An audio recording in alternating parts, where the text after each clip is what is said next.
Magandang araw po sa inyo mga tagapanood or magandang gabi. Ito po ay isang reaction video lamang mula kay tayo na at mag-subscribe sa kanya. Pa-subscribe na rin po sa channel ko. Tara na at nang masimulan na natin.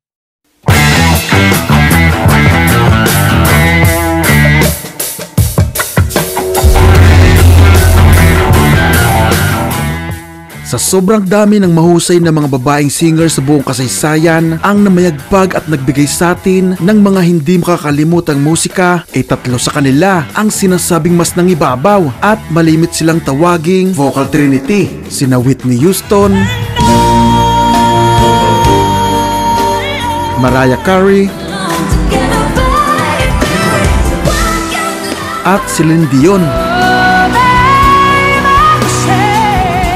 Tatlong singers na kabilang sa mga may pinakamataas na boses, sa mga pinaka-successful at mga pinaka-maimpluwensyang artist sa kasaysayan ng musika. Ang kanilang mga kanta ang malimit mong marinig at estilo nila sa pagkanta ang malimit mong makita na ginamit at patuloy pa rin ginagamit ng napakaraming sikat na artist sa panahon natin ngayon. Marami mang legendary singers ang nauna, marami man ang mahusay na mga sumunod at patuloy na sumusulpot sa eksena, hindi natin maitatanggi na mas marami silang tumatak na mga kanta. Sila ang naging mga reyna sa sinasabing golden era ng musika. Halika at ating balikan ang kanilang istorya at alamin kung gaano silang kadeserving sa titulong ibinigay sa kanila, paano silang dumating sa eksena at nagawang maging malaking personalidad sa mundo ng musika. Nasaan na nga ba sila ngayon? Talakayin nating lahat yan, pero bago ang lahat ay inaanyayahan muna kitang mag-subscribe at i-like ang video ito bilang suporta sa channel natin. Maraming salamat mga idol!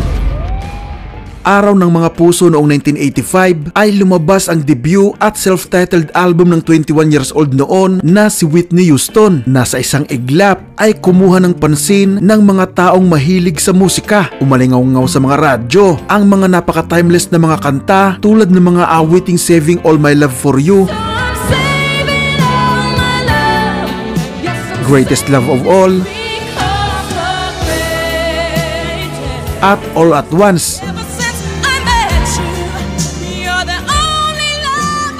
na nagtataglay ng boses na tila ba may kakayahang humaplos ng puso ng mga nakikinig. May boses na napakataas pero sobrang klaro at kontrolado ang bawat bitaw ng nota, kaya hindi na nakapagtataka na unang album pa lang ay nanguna na ito sa mga music charts ng napakaraming mga bansa, lalo na nga sa US mga idol, kung saan ay bumenta siya dito ng 14 na milyong kopya at na-certified agad bilang 14 times platinum o diamond album. Naging instant superstar ito, lalo na at bumenta pa rin ito ng mahigit sa 25 milyong kopya sa buong mundo, na certified ding diamond, at bumenta din ng 25 million copy sa buong mundo ang pangalawang album nitong Whitney. Na-break nito agad ang record ng The Beatles at Bee Gees sa pagkakaroon ng 7 singles na sunod-sunod na nag-number 1. Samantala, kasabay ng kasikatan ni Whitney isa namang dalagita sa Canada na si Celine Dion ang unti-unting gumagawa ng pangalan mula pa noong 1981 sa edad lamang na 12 taong gulang. May 8 album na si Celine Dion noong mga panahong umaani na ng kasikatan si Whitney sa pangalawa niyang album noong taon ng 1987. Kaya masasabi natin mga idol na hindi katulad ni Whitney Houston na naging superstar ng halos overnight lang, dumaan talaga si Celine Dion sa mas mahirap na landas, lalo na at hindi pa English ang mga awitin nito noong panahon na yon, kaya hindi pa talaga siya kilala noon sa US. Habang umaani ng matinding kasikatan si Whitney Houston, patuloy namang nakikipagsapalaran ang isang Celine Dion. Mararamdaman lang ang pagbabago noong pumasok ang taon ng 1990. Naglabas noon ang English album na tinawag na Unison si Celine Dion noong April 2, 1990, na sa unang pagkakataon ay narinig sa US ang napakaganda nitong boses, pero hindi pa rin siya gaanong nakakuha ng kasikatan noong panahon na yon, na kabaligtaran naman sa nakuha ni Mariah Carey na naglabas naman ng kanyang debut at self-titled album noong June 12 sa parehas na taon na agad ay naghari sa Billboard 200 na certified pa ito bilang 9 times platinum at 4 sa singles ng album na ito ang nag-number 1 din sa Billboard 100 na ang nakagawa lang noon sa buong kasaysayan ay ang grupo ni Michael Jackson na The Jackson 5. Andito sa album na ito mga idol ang mga singles ni Mariah na I Don't Wanna Cry, Someday, Love Takes Time at Vision of Love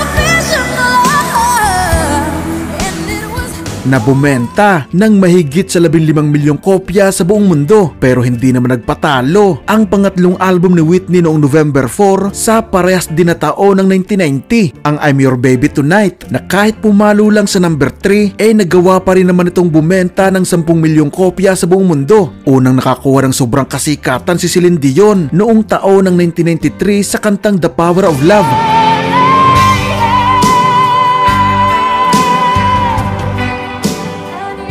na kasama sa kanyang pang-12 album na The Color of My Love na bumenta na ng mahigit sa 20 milyong kopya sa buong mundo. Tapos sa album nito na Falling Into You noong taon ng 1996 na naglalaman ng mga awiting Because You Love Me,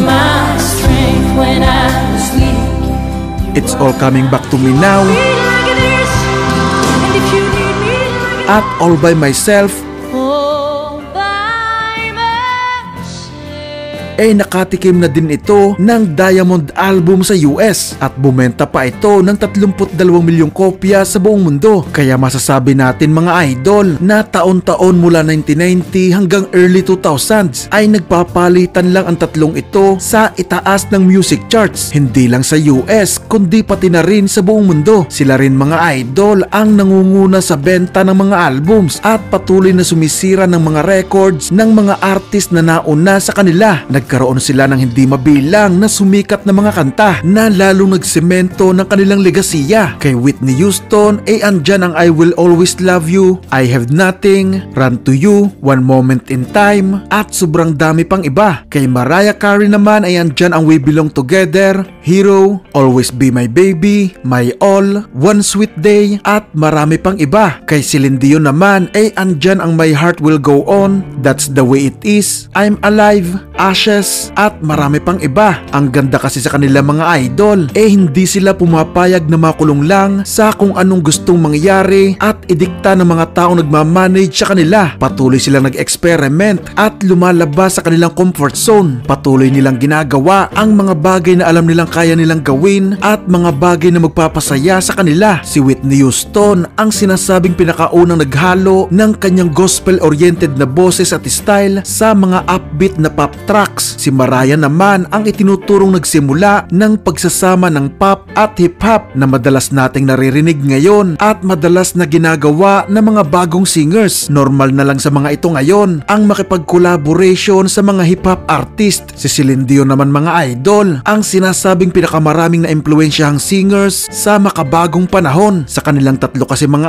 idol si Celine Dion ang mas nakilala ng mga Gen Z dahil sa kanyang edad ay nagawa pa rin itong makipagsabayan sa mga bagong usbong na music artist. Isa ito sa pinakaunang popstar na may impluensya ang musika ng R&B at rock na sobrang patok kahit sa makabagong panahon. Nagkaroon si Whitney Houston ng 7 studio albums at nagawang bumenta ng mahigit sa 220 million copies sa buong mundo. Binigyan ito ng titulong The Voice. Nagsako ng 8 Grammy Awards, 16 na Billboard Music Awards, 2 Emmy Awards at may hawak pa itong 28 Guinness World Records na inducted naman ito sa Grammy Hall of Fame, sa The Rhythm and Blues Music Hall of Fame, sa National Recording Registry ng Library of Congress at maging sa Rock and Roll Hall of Fame. Sa kasabaang palad mga idol ay hindi inaasahan ang maagang pagpanaw ni Whitney Houston noong February 11, 2012 sa edad lamang na 48 na ang itinuturong dahilan ay ang salot na ipinagbabawal na gamot. Nagkaroon naman ng kabuuang 15 studio album si Mariah Carey country at nagawa ring bumenta ng parehas na 220 million copies sa buong mundo. Tinaguri ang Songbird Supreme ng Guinness World Records na kung saan ay may hawak din si Mariah ng 12 records. Nagsako din ito ng 5 Grammy Awards, 10 American Music Awards at 15 Billboard Music Awards. Na-inducted din ito sa National Recording Industry, sa Library of Congress at sa Songwriters Hall of Fame. Oo mga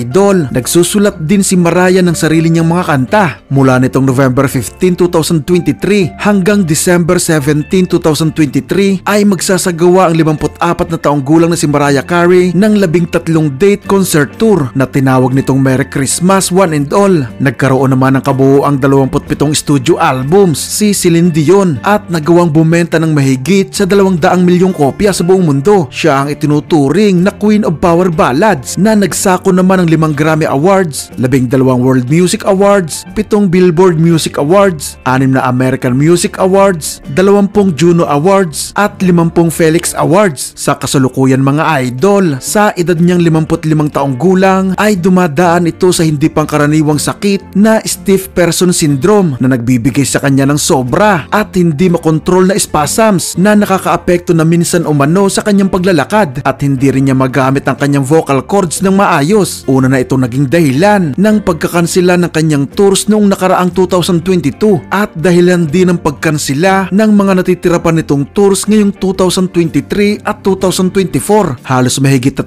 taon itong nawala sa mata ng publiko mga idol na siyang sobrang ikinabahala ng kanyang mga tagahanga, lalo na at naglabasan pa ang mga nakakabahala niyang mga larawan sa iba't ibang social media platform. Pero noong nakaraang October 30, 2023 ay muli itong nagpakita sa mata ng publiko noong magpunta ito sa isang hockey game na kasama ang 3 anak. Makikitang maayos ng muli ang kanyang pangangatawan at nagagawa pang magpatawa sa mga player. Let's not be shy.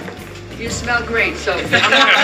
Muli itong nakita na isa sa mga nanood ng huling araw ng Las Vegas residency ni Katy Perry nito lang November 4, 2023 na talaga namang ikinatuwa ng mga fans na nakakita sa kanya. Isa na nga dyan si Katy Perry mismo na umaasang makitang muli ang isang Celine Dion sa isang konsyerto. If you're wondering, I am not Celine Dion.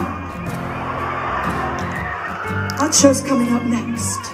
Marahil nga mga idol ay walang forever sa mundo dahil kasabay ng pagkakaroon natin ng edad ay ang paisa-isa din pagkawala na ng mga dati nating hinahangaang singers o mga banda. Pero ang ganda niyan mga idol ay nananatili namang buhay ang kanilang legasiya sa pamamagitan ng kanilang mga timeless na mga kanta. Tumanda man sila, mawala man ang kakayahang kumanta o lumikha ng musika, mawala man sila ay patuloy namang mananatili ang kanilang musika sa ating mga puso at alaala. Mananatili silang inspirasyon ng mga sisibol pang magaling na mga singers sa mga susunod pang henerasyon. Mananatili ng nakakabit sa pangalan ni Whitney Houston, ni Mariah Carey at ni Celine Dion ang titulo ng Vocal Trinity. Pero kung pagbibigyan kayo ng pagkakataon mga idol at bibigyan ng karapatang pumili ng Vocal Trinity ng bagong henerasyon, sino sa tingin mo ang karapat-dapat? Pag-usapan natin yan sa comment section. Sabihin mo ang sayo at sasabihin ko rin ang sa akin. Game?